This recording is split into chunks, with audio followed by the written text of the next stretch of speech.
is Bhupendra Patel and you are watching my YouTube channel LCS। आज मैं एक बहुत इम्पोर्टेंट चीज़ आपको बताने जा रहा हूँ जो रिलेटेड है हमारे IELTS एग्ज़ाम के। तो अभी 2 दिन पहले उन्होंने एक नई गाइडलाइंस जारी की है जो British Council as well as the IDP and other IELTS takers like Pearson जो ऑनलाइन एग्ज़ाम लेते हैं, means computer based IELTS exam लेते हैं। तो यहाँ पे बहुत एसेंशियल चेंजेस आए हैं ड्यूरिंग कोविड-19 जो एग्ज़ाम होगी अभी जो नेक्स्ट मंथ या कभी जो भी शेड्यूल करते हैं उस डेट में।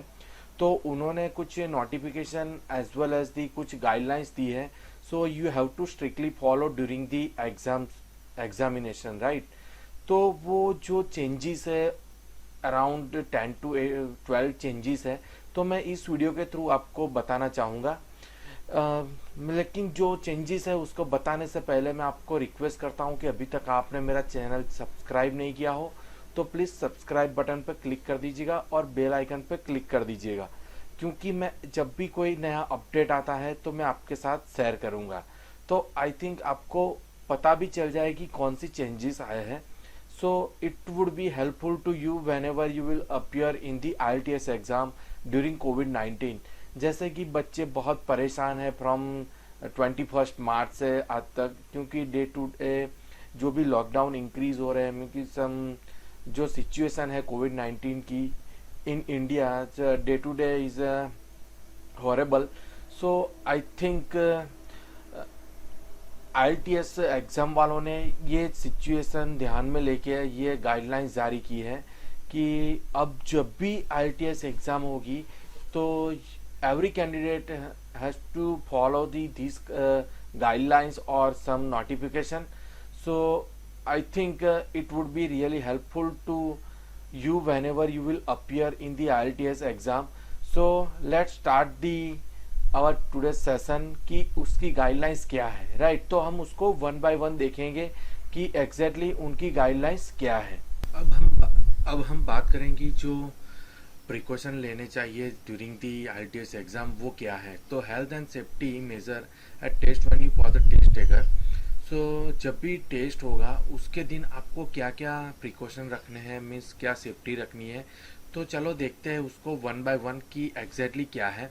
तो यहाँ पे मैंने पहला है बताऊँगा आपको कि we are thoroughly sanitising all venues before the start of the every test. मीन्स क्या बोल रहे हैं कि जो भी सेंटर पे उसका IELTS टेस्ट होने वाला है तो वहाँ पे वो थरोली सैनिटाइज करेंगे पूरा वेन्यू। मीन्स जो भी आपका एग्ज़ाम हॉल रहता है, बाथरूम होता है, टॉयलेट होता है या यानी हेल्प डेस्क होता है, तो ये सारी चीज़ वो सैनिटाइज करेंगे before the exam as well as the end of the exam.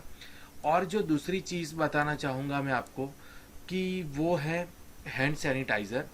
तो वहाँ पे क्या होगा कि जो अलग अलग प्लेसेस होंगे वहाँ पे वो हैंड सैनिटाइज़र रखेंगे।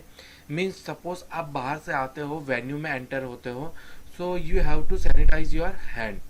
अगर आपको कोई फिंगरप्रिंट या बायोमेट्रिक पे आपको कोई फिंगर रखवाते हैं या कुछ और कोई चेकिंग होता है, तब उसके बाद भी आपको क्या करना होगा, हैंड सैनिटाइज करना होगा।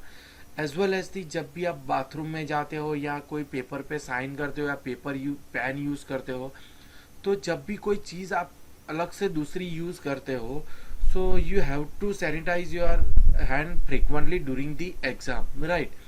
तो ये सेकंड जो प्रिकॉशन है, so you have to aware about that. And one more thing कि हैंड सैनिटाइज़र है वो अवेलेबल होगा जो सेंटर होगा वहाँ पे। So you don't need to carry the sanitizer at the venue of the exam, right? So ये अच्छा है कि वो लोग प्रिकॉशन ले रहे हैं और आपको बता रहे हैं। और कुछ बच्चे ऐसे भी सोच रहे होंगे कि आप खुद से बता रहे हो, नहीं, मैं इसकी जो ऑफिशियल वेबसाइट में ये जो सारे प्रिकॉशन लिखे वो मेरे डिस्क्रिप्शन में भी लिंक अवेलेबल है, तो आप वहाँ जाके भी देख सकते हो। The third point is the test taker and venue staff में wear mask on the test date.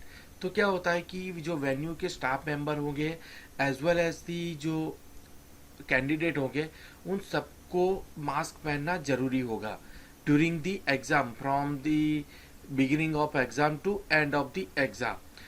And ये इसीलिए लिया गया हुआ है प्रिकॉशन क्योंकि पॉसिबल है कि, और हमने पढ़ा भी है कि जो भी ये स्प्रेड होता है through the mouth as well as the nose, और हम कुछ जो कोविड इन्फेक्टेड पर्सन को टच करते हैं और उसके बाद अपने मुंह से या आँख से कहीं पे भी हम अपना हाथ लगाते हैं तो उससे इन्फेक्शन होने का चांसेस बहुत है। सो ये एक अच्छा है। और जो फोर्थ ऑप्शन है, your speaking examiner may be wearing a surgical mask. Means during the जो स्पीकिंग एग्जाम होगा आपका, तो उस टाइम आपको भी बोला जा सकता है कि आप मास्क पहन लो, एज वेल एज दी जो एग्जामिनर भी होगा उसने भी जो सर्जिकल मास्क आता है वो पहना होगा। इससे पॉसिबिलिटी है क्योंकि वहाँ पे सोशल डिस्टेंसिंग रखते हैं, लेकिन समटाइम्स क्या होता है कि जो एग्जामिनर क्वेश्चन पूछते हैं तो कैंडिडेट को पता नहीं चलता, तो वो थोड़े नज़दीक बैठते हैं। तो उसीलिए इन्होंने बोला है कि जब भी आपका स्पीकिंग एग्ज़ाम होगा तो आप या कोई जो एग्जामिनर होगा वो सर्जिकल मास्क पहन के बैठा होगा, और उस टाइम भी आपको हैंड सैनिटाइज करने हैं before the speaking exam and after the speaking exam. जो हमारा फिफ्थ पॉइंट है कि a test taker or examiner can not insist the other remove or put on your mask during the speaking component of the test. Means जब भी आप speaking exam देते हो या कोई LRW देने जाते हो तो उस टाइम भी आपको कोई इंसिस्ट नहीं करेगा कि आप अपना मास्क निकाल दो और वहाँ पे रख दो। So I request to all of you, don't remove your mask during the exam until the completion of your exam and reach at home, क्योंकि आपको पता नहीं है कि कौन सा बंदा इन्फेक्टेड है और कौन सा बंदा इन्फेक्टेड नहीं है। मैं भगवान से प्रार्थना करता हूँ कि कोई भी बंदा कोविड इन्फेक्टेड ना हो। सो जो भी एग्ज़ाम देने जाओगे आप तो उससे आपको बेनिफिट हो और आपका अच्छा स्कोर भी आ जाए। और जो हमारा 6 पॉइंट है कि if test taker choose to wear a mask they will be required to remove it during the registration ID check and after any toilet breaks to confirm identity। Means जब भी identity आपको आपकी check करनी होगी तो जो invigilator होते हैं तो वो आपको बोल सकते हैं कि जस्ट रिमूव योर मास्क, तो वो 5 या 10 सेकंड के लिए होता है, तो आप उसको रिमूव करके वापस पहन सकते हो, राइट। तो एक अच्छा है। तो सो आपको भी ये जो अलग अलग ये 6 गाइडलाइंस दी है ब्रिटिश काउंसिल ने, तो वो आपको फॉलो करनी है during your speaking as well as the LRW test. और जो कुछ और बताया गया है कि जब भी आपका एग्ज़ाम ख़त्म होने वाला होगा, मीन्स आपकी एग्ज़ाम ख़त्म होने वाली है, तो आपके वहाँ टेस्ट सेंटर के आसपास कोई जो डिस्पोजेबल बिन भी रखे होंगे तो आप उसमें ही आपका मास्क फेंकें, एज वेल एज जो भी आपने स्टेशनरी यूज़ की है तो वो स्टेशनरी आप वापस ले आए अपने घर पे। और जो थर्ड पॉइंट है कि अगर आपको फीवर, शॉर्टनेस और ब्रेथ है और कफ है तो आप एग्ज़ाम देने मत जाइएगा, क्योंकि आपको कंसिडर वो लोग नहीं करेंगे। बट ऑब्वियस है कि आप जब भी एग्ज़ाम देने जाओगे वो आपका टेम्परेचर चेक करेंगे। अगर आप उनको कुछ भी ऐसा लगा तो आपको वो एग्ज़ाम में बैठने देंगे। और इससे बेटर है कि आप अच्छे हो जाओ, तो आपने एग्ज़ाम टेस्ट लिए so you can request to refund, तो वो आपको रिफंड भी कर देंगे। And after the getting well you can take another date for the IELTS exam. So ये जो प्रिकॉशन है, so you should take this not all of the points before the going to the appear in the IELTS exam। so thank you so much for watching my this video। अगर आपको मेरा video पसंद आए तो like button पे click कर दीजिएगा और बेल आइकन पे क्लिक करना मत भूलिएगा। एंड वन मोर थिंग कि ये जो वीडियो है आपके फ्रेंड के साथ भी शेयर कर दीजिएगा, क्योंकि वो भी अच्छे से देख ले कि कौन सी अपडेट आई है ये ड्यूरिंग कोविड-19। मीन्स जो भी सिचुएशन चल रही है वो सिचुएशन बहुत बैड है। So I request to all of you, stay home, stay safe and don't go outside if आपको कोई नेसेसरी टास्क ना हो, because if you are go outside और आपको कोई बंदा ऐसा इन्फेक्टेड मिल जाता है, सो आपकी पूरी फैमिली को वो प्रॉब्लम हो सकता है।